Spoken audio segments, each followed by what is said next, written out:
Hello and welcome. My name is Andy, and today I'm going to be reviewing the song Dead Boy's Poem by Nightwish, and it's going to be a double review.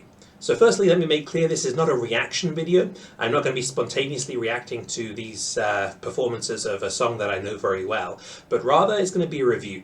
I'll be taking you through the performances of the song, and I'll be talking about why Tuomas Holopainen is a master composer, and what I noticed about the two different performances of the song.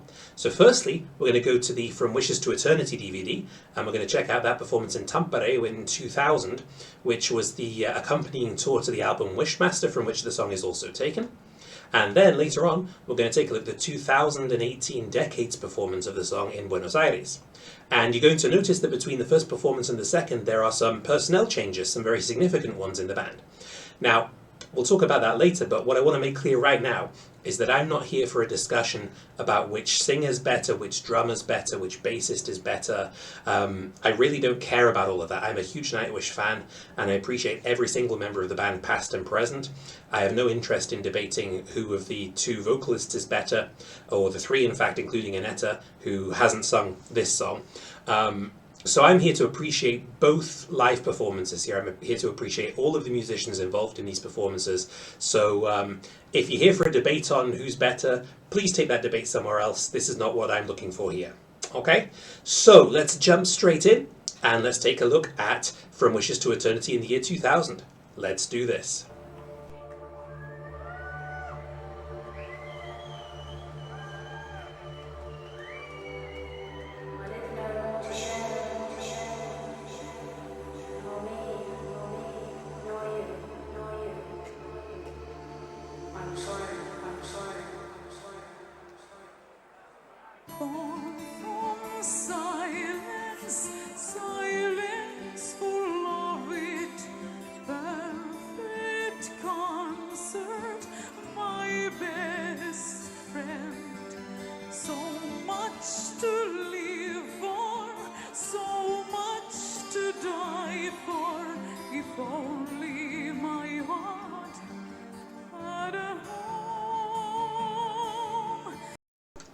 Okay, so just to start us in here, firstly you hear the intro there at the beginning, and of course that's a logical place for an intro to be, and you hear the voice of the boy.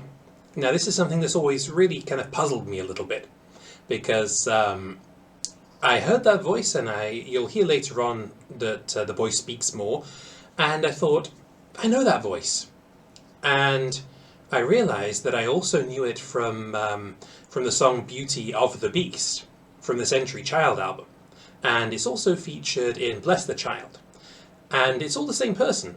And the reason that that confused me is that here the boy is a boy, but on Beauty of the Beast it sounds like an older man. Now I thought, okay, maybe the boy's just had a voice break, but I looked into it further, and I found that the boy was recited by somebody called Sam Hardwick, who was a 15-year-old at the time that happened. So the boy having his voice not broken yet doesn't really make sense, which suggests to me that there must be some kind of filter or effect on that recital track that he read out for the album so that he could be made to sound like a younger boy. That's the only thing that I can imagine has happened for that to work like that, and for him to sound like an older man then on Beauty of the Beast. So I assume that it was the same person, just 2 years apart, the recordings, and the voice has been then adapted to make it sound like the person that's supposed to be reading those words. That's my guess, at least. Now, what you hear also is that Tarja, by the way, this is my first Tarja review video. This has just occurred to me, because I also considered doing the Everdream performance with Tarja, and then in the end went for the Wacken performance. But yeah, Tarja is singing using her usual kind of operatic style, but a very gentle way of singing it at the moment. And she's singing over an acoustic guitar, and I can't see that acoustic guitar on stage. So I'm not entirely sure whether it's coming from the backing track or whether there's somebody standing in the shadows playing it. I don't believe Empu is, for reasons that will become apparent in a moment, and it doesn't sound like Tuomas is impersonating an acoustic guitar on his keyboards. He does occasionally impersonate an electric guitar, but I'm not sure that this is him. So there's a few options there, but I can't say from watching this which option it is. Okay, let's carry on. Sing what you can't say, forget what you can't play, hasten to drown into beautiful lies. Walk within my poetry, this dying music, my love letter to nobody. And before we go any further here, I just want to take a second and appreciate the lyrics there, because that particular verse, those are some of the lyrics that really get to me when I listen to this. Sing what you can't say, forget what you can't play, hasten to drown into beautiful eyes, walk within my poetry, this dying music, my love letter to nobody. And I know that Tuomas said about this song that it's kind of a reckoning with himself, but also with others. And he said it's kind of like his life story. Of course, this is one of Tuomas's earlier epic emotional pieces. There are more that follow, with like Beauty of the Beast on the Century Child album, with Ghost Love Score, with Poets in the Pendulum, of course, and I think I'll be getting to that relatively soon. But yeah, this is one of Tuomas's earlier kind of major emotional pieces, I would say. Okay, so I'm going to take you back just a couple of frames and we'll see the transition into the next part of the song. This dying music, my love letter to nobody. This I forbid our world. It's already composed, made untold. Every thought, the music I write, everything I wish for the night. Okay, so a couple of things we can talk about here as well. Note that in this version here on the stage, in Tampere, in the first chorus, Jukka comes in, Empu comes in, the bass comes in, and of course this is the first time, at least on my channel, that you'll have seen Sami Venske, who was the first bassist to play in Nightwish before Marco took over relatively soon after this tour. So yeah, you've now got the full band lineup playing of this first kind of full band iteration of Nightwish, and I just have to appreciate Empu's stance while playing this. He doesn't quite stand with his legs stretched out that far anymore, I don't think, but it's always fun watching him play like that. Okay, let's go back.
Okay, got to come back in there because there's a couple of things I don't want to forget.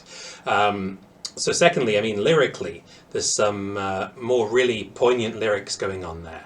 And the ones I'd like to highlight, I guess, would be the end of the verse again. Created a kingdom, reached for the wisdom, failed in becoming a god. And you know here that Tuomas is talking about himself. And I don't know, I mean, I don't want to interpret too much into this, but he's obviously being very critical of himself in the lyrics here. And, you know, he's talked about it since and said that that's exactly what he's doing. but I don't know, like the empathy in me kind of automatically feels very sad when I read that and when I hear that. You know, he's had some tough times as Thomas, and of course, what better channel than to deal with that than his own music.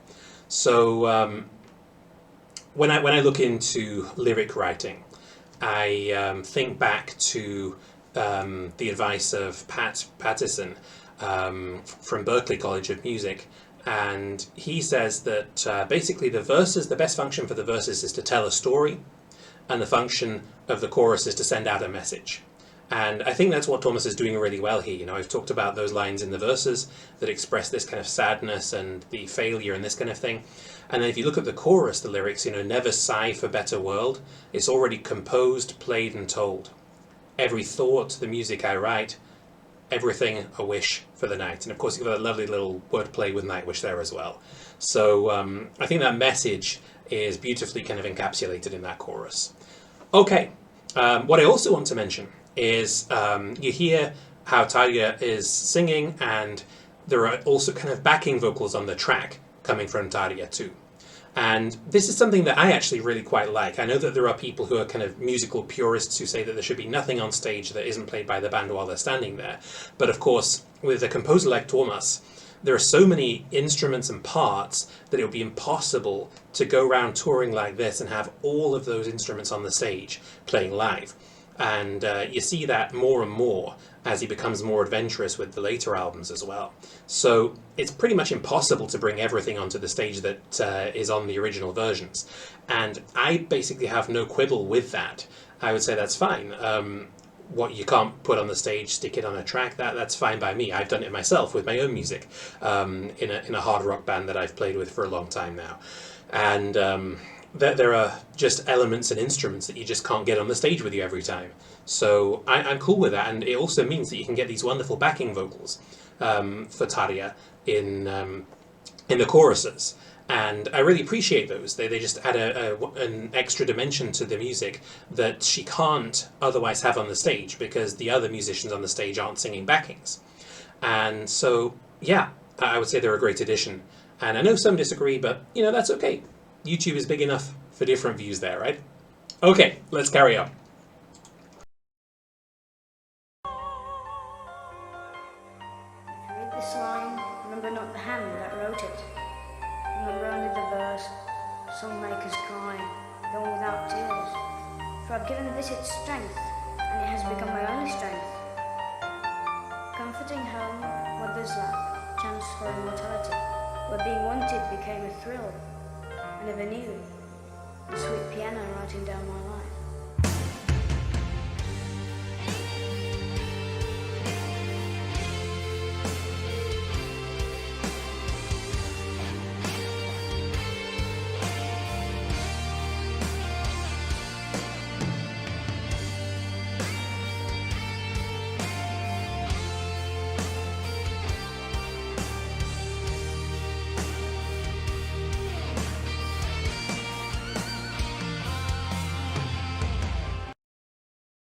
Okay, a couple of things we can talk about here as well. So firstly, you've got that passage spoken by the boy then, and stays in keeping with the way he was talking in the beginning, of course, and you know, showing that he basically yearns for security and for some kind of connection, and kind of this I call it kind of this home connection, I suppose, you know, the mother's lap, the comforting home, this kind of thing, where being wanted became a thrill I never knew.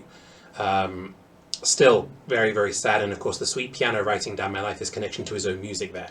Then we go into that solo, you know, Empu kind of using the melody of the chorus, which happens quite a lot in Nightwish songs. You often find that the vocal melody gets picked up elsewhere, sometimes by Thomas, sometimes by Empu, and works beautifully in this song. And what I also really love at the end of this particular solo is the little pinch harmonic that he throws in there at the end. And you'll see why that's important later on, because, I mean, no spoilers, right? In the version in Buenos Aires, this pinch harmonic isn't there. And he doesn't seem to have played it really anymore in recent performances, and I really like that. It just adds a little bit of grit to it. So yeah, let's carry on with this.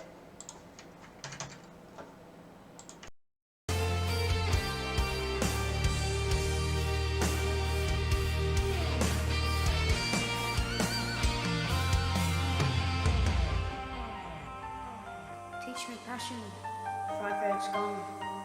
Show me love, I love the Lord. So much more I wanted to give to the ones who love me. I'm sorry. Time will tell this bitter farewell. I live no more to shame, nor me, nor you. And you, I wish I didn't feel for you anymore.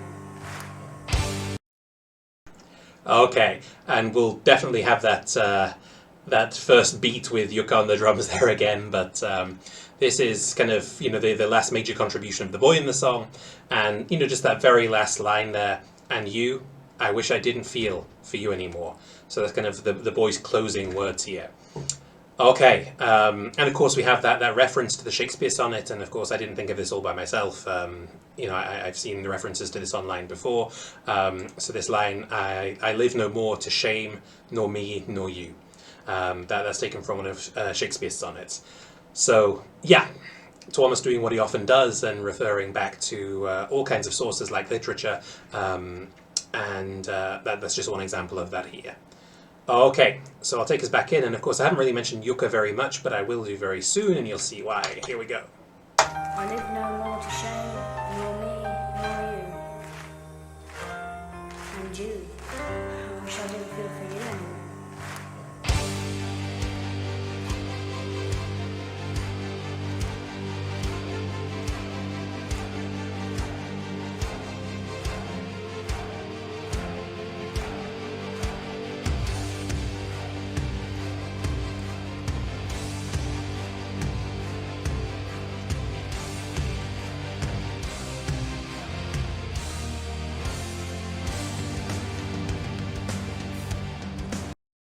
And I hate to come in already again, but I have to.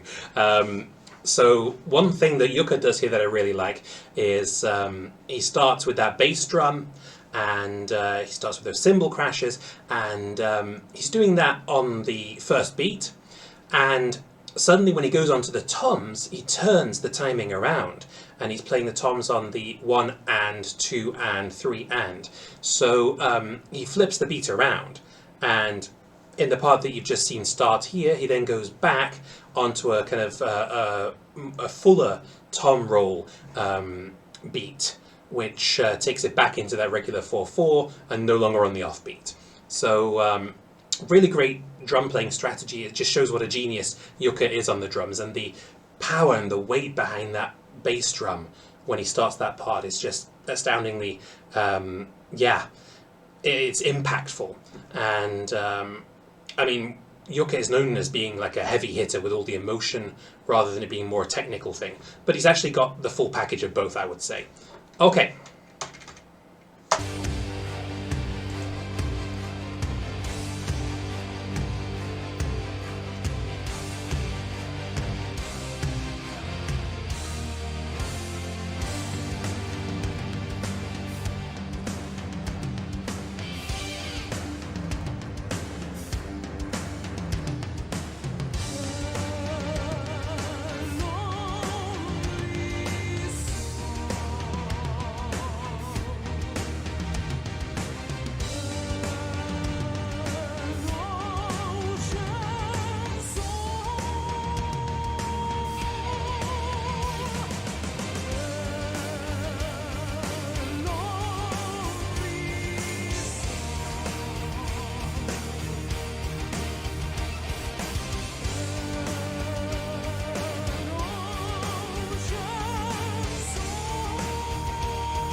Okay, got to come back in there. So, Talia hasn't sung a lot, but what she has sung is really powerful. And those lovely long notes that she's singing, coupled with a couple of other things that are going on there, first you've got those toms and keyboards, and then Empu does like a double slide in there. So he does that, and then slides in again.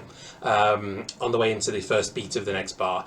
And what I also appreciate with Yuka is just those little kind of tiny touches that he's putting in there, like he's doing a kind of slightly open hi-hat on the 4 and beat in the first 3 lines of each round. So a few things happening there. What I do feel a shame back with this particular DVD is that you don't hear a lot of Sammy's bass. I know he's kind of lurking in the back in the corner there, but I would have liked to have heard a little bit more bass on my ears here, so that I could kind of place that a little bit better into the mix. But there's a lot of really cool stuff happening here. Okay, we'll carry on.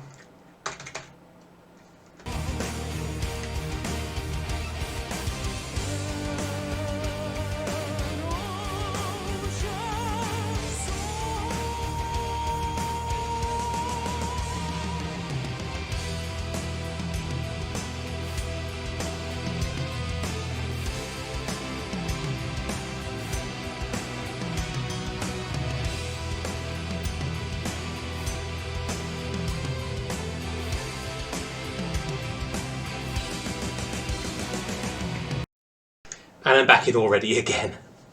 So much happening here. So when you get out of that first kind of passage of A Lonely Soul and Ocean Soul, first you've got a key change there, and you see Empu doing a little bit of tapping that you don't really hear all that well in the mix, but he's definitely using his hands while he's playing. You know, he's tapping around while running around the stage, you know, Empu doing what Empu does. You hear kind of the boy again very briefly. Okay, and in we go to the very last part.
Okay, so just a couple of last things before we go into that last A Lonely Soul and Ocean Soul passage. One thing I really enjoy on Thomas's keyboards is using those string effects, and just before the end of each kind of 4th line, he's using a suspended 4th chord.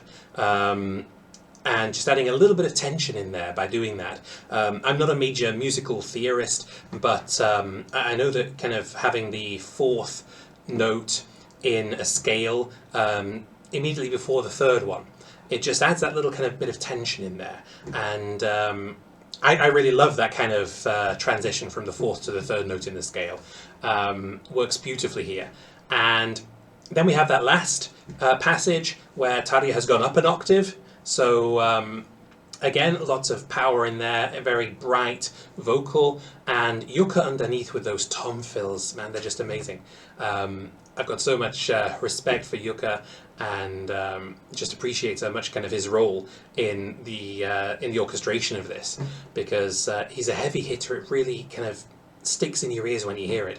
And I keep talking in my videos about the fills that I'm kind of waiting to hear from Yuka, and you know, this is one great example of him doing amazing work throughout the whole song on the drums there. Okay, and the last thing I would mention is that at the end of the song, it slows down. You've got that kind of slow down ending. Now again, like I say, I'm not a music theorist. I'm not sure whether this is a rallentando or a ritenuto. I'm not sure which of the two it is, but it's one of those Italian words that means slowing down. And yeah, that's what happens here at the end. Something that I really enjoy about this version. And again, this is different in the other version that we're going to look at in a moment. So we've been here quite a while now.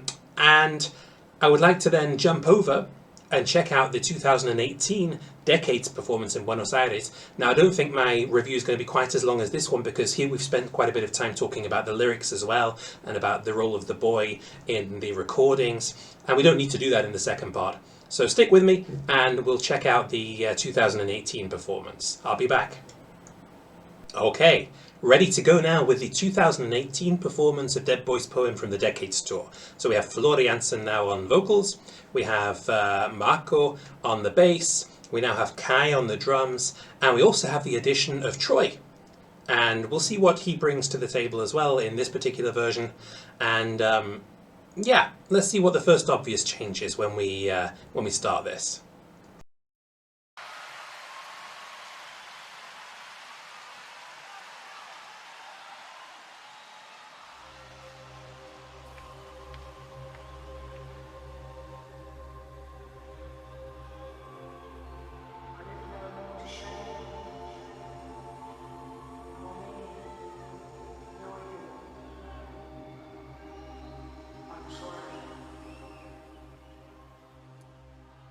Born from silence, silence beloved, a perfect concert, my best friend. So much to live for, so much to die for. If only my heart had known. Sing what you can say, forget what you can't play. Hasten to drown into beautiful lies. Walk within my poetry, this dying music. My love letter to nobody. Okay, so firstly we see that it's Marco now on the stage playing that introductory guitar part. Here we definitely don't have a backing track, we definitely don't have anybody lurking in the corner. Marco's there front and center of the stage, and he's playing that lovely kind of acoustic effect on his guitar, which Flor is singing over. And I would say that, you know, Flor, she's using her kind of neutral vocal register, singing very softly, and that causes very occasional kind of vibrato trills in her voice. Sounds a little more uncertain perhaps through doing that than Tarja's version did, because she's using that kind of operatic vocal that's perhaps less likely to kind of break off when you sing it very quietly. At least that's my take on it. Okay, so let's see how this continues. Never sigh for better world. It's already composed, played and told. Every thought, the music I wrote, everything I wish for the night. Okay, so here's another quite substantial difference to the first version that we saw, in that in the chorus you have still just the guitar part there from Marco, you've got the strings from Thomas's keyboards, and you've got the vocals. And that rock guitar and those heavy hitting drums from Jukka, they're not here. So it stayed very quiet for the first chorus. And now we just saw Kai coming in with the drums for the second verse. So let's see what happens there. Music I wrote, everything I wish for the night. Wrote for the empress, wrote for the virgin, died for the beauty, the one in the garden. Created a kingdom, reached for the wisdom, failed in becoming a god. We'll get back to that.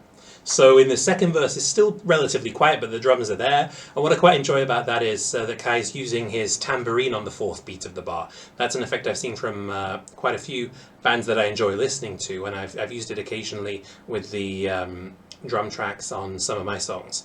And this kind of tambourine on the four, I just really kind of like that kind of brightness at the end of the bar. Every other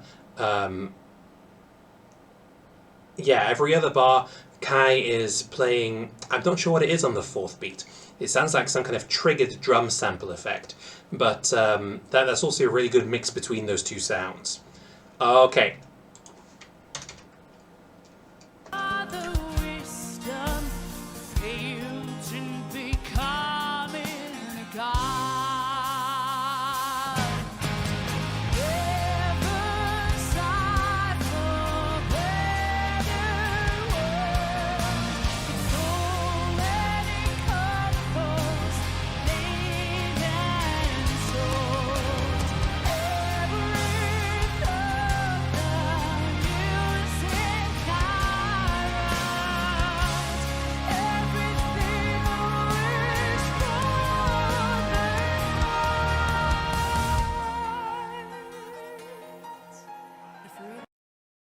And before we hear the boy again, you know, this arrangement's really interesting because it's a more folky arrangement, but at the same time you've got those strings that Tuomas is playing over the top of the chorus. So you've got the kind of epic strings, but you've also got this kind of mixture of this acoustic sound. I mean, I think it's a bouzouki. I'm not sure that Troy's playing. I think it was a bouzouki. I didn't see it all that well.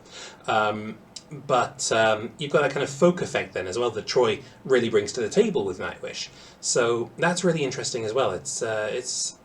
I mean, I think it's no better or worse than the version from Here to Eternity, but definitely a really interesting kind of reimagination of the song. Okay. This line, remember not the hand that wrote it. Remember only the verse, songmaker's cry, the one without tears. For I've given this its strength, and it has become my only strength. Comforting home, mother's lap, chance for immortality. Where thee wanted became a thrill, I never knew. A sweet piano writing down my life. And before we go into the guitar solo, I just want to really appreciate those visuals again. And you know, in my last video, we looked at High Hopes, and we looked at the visuals that Pink Floyd used in the Pulse tour for High Hopes. And I have to admit, I'm getting more and more into these visuals when I see them. And there's been lots of really great live videos where I've seen them embedded into them. And yeah, I really am enjoying the visuals that I've seen in the performances from the Decades tour that I've seen thus far online. So yeah, now we go into that lovely guitar solo.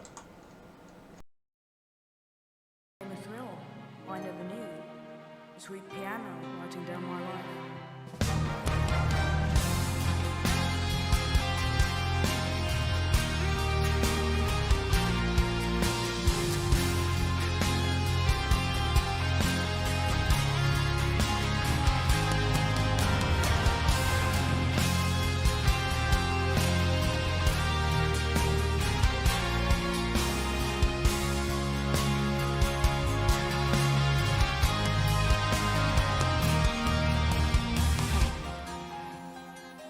Teach me passion, for I fear it's gone.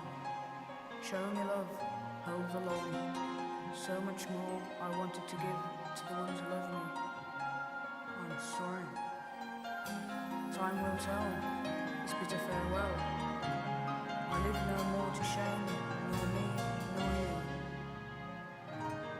And you, I wish I didn't feel for you anymore. Okay, so before we carry on here, firstly, I mean, we've got that guitar solo, and not a lot has changed there. You know, Empu's got this kind of fixed solo that he plays there, and it sounds amazing and wonderful, and I don't need to add much to what I said about that in the first video. Just that pinch harmonic's missing, and I missed that a little bit, but that's okay, you know. It's a wonderful solo, and then you follow that up by the part with the boy. And I just want to mention, you know, huge respect for Tuomas's piano playing here. He's an amazing keyboardist, and one thing I particularly respect is how he manages to kind of stand on his feet for what, 90 minutes, 2-hour shows, playing all these parts, bending over a lot of the time over these keyboards. He's a real stage keyboardist, and that's a hard thing to do, and I've done it myself. I've played keyboards as part of my band for a long time as well, and he was basically my role model on the keys. Him and David Bryan from Bon Jovi, because of course they were the guys that were big when I was a teenager and getting into the idea of making music. So those two were kind of my big keyboard influences. Okay, let's get into this end part of the song. And you, I wish I didn't feel for you anymore.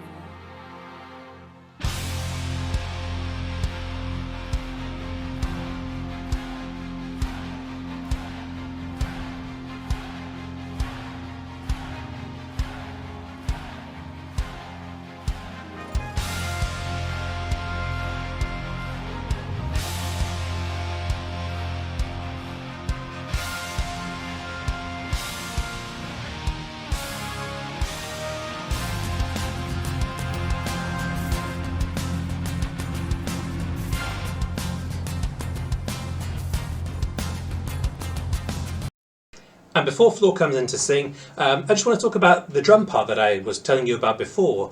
There is a difference in playing here. So whereas Jukka began on the bass drum and then flipped over to the toms when he went onto the offbeat, Kai also does the offbeat, but he does it on the bass drum. So he stays on the bass drum and just switches the figure around without going to the toms. And then when he does go into this kind of fuller this fuller kind of way of playing, just before Flo begins to sing here, you hear him play the toms, but they're nowhere near as kind of hard-hitting, nowhere near as dominant as Jukka's were. And, I guess in this sense, I probably belong to the people who, for this song, really enjoyed that kind of dominant drum structure that Jukka put in place. I still really appreciate Kai's version as well, and it probably lends itself actually better to this folky style of playing the song rather than the version that we saw on From Wishes to Eternity, which didn't have that folk element to it. So perhaps, I don't know, perhaps that's why he changed it to fit in more with this folk style. Just interesting to observe that. Okay.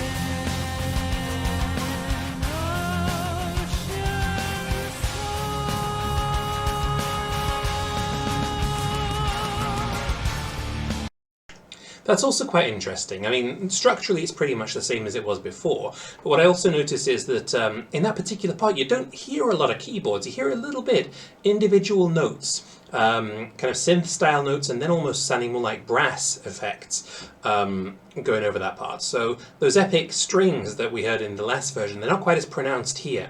That might change, let's see.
I want to go back and listen to that last part again just one more time in a moment.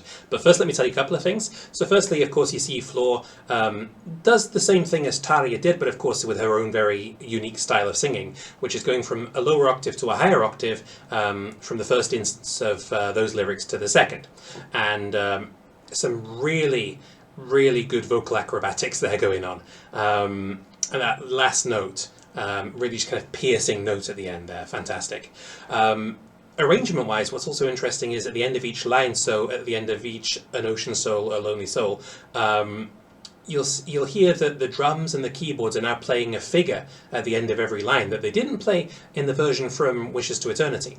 So you hear this mta, mta from the drums, which is kind of supported also by the keyboards. So they've added that as a new kind of element that appears at the end of every line. And even at the end of the last kind of big fill from Kai towards the end there, they still build that in before the last note. And what happens is that they keep to the same timing. So they don't slow it down like they did in the From Wishes to Eternity performance. So again, a bit of a difference to the end as well. I'll take you back and just let you kind of listen to that and let it sink in a little bit what we have there.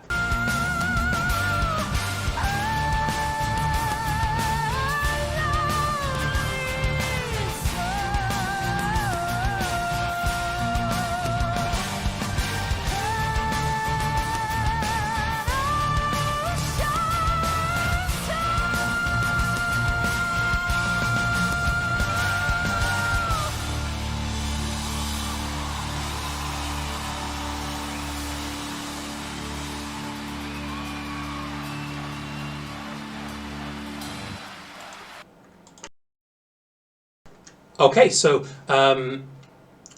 what we've got overall, I guess, is what is obviously the same song and recognizably the same song, but there's been quite a lot of changes to the arrangement. You know, which instruments appear where, which accents are placed on specific beats, which drums are used to play particular parts, the addition of Troy, the addition of Marco at the beginning with his guitar there. So there's a lot that's been kind of reimagined in this song for the Decades tour. And I think it's wonderful that they've pulled out some of the older songs again that we hadn't really heard for a very long time before they were integrated into this tour. So I was really happy to hear Dead Boy's Poem again in a new version.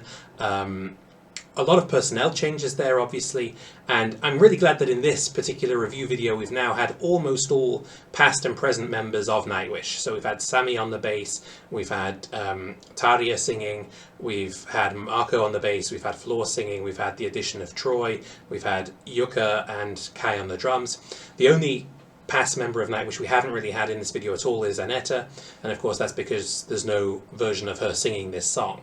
So if you're an Aneta fan, then please don't worry, I will be coming to her. I have plans there as well, so I'm not leaving her out intentionally. There's just no version of this song with her on it.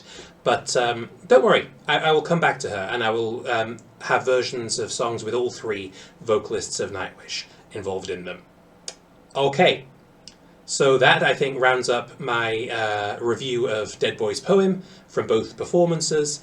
I hope you've enjoyed it, and I just want to mention again, if you enjoyed this this review, then please do remember to subscribe to the channel. Currently, most of the people that are liking the videos and commenting on the videos aren't subscribing yet. So I'd like to see those numbers go up a little bit. It really just does motivate me to carry on doing this. And of course, those thumbs up really help. And the comments about which songs you would like to see in the upcoming reviews, so I can see where to go next on my list. I'll look forward to doing that, and please do remember to connect with me on social media.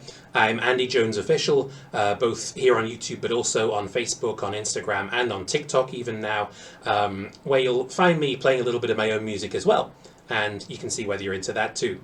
So for now, I'm Andy Jones, this has been Dead Boy's Poem. Thank you so much for tuning in. Until next time.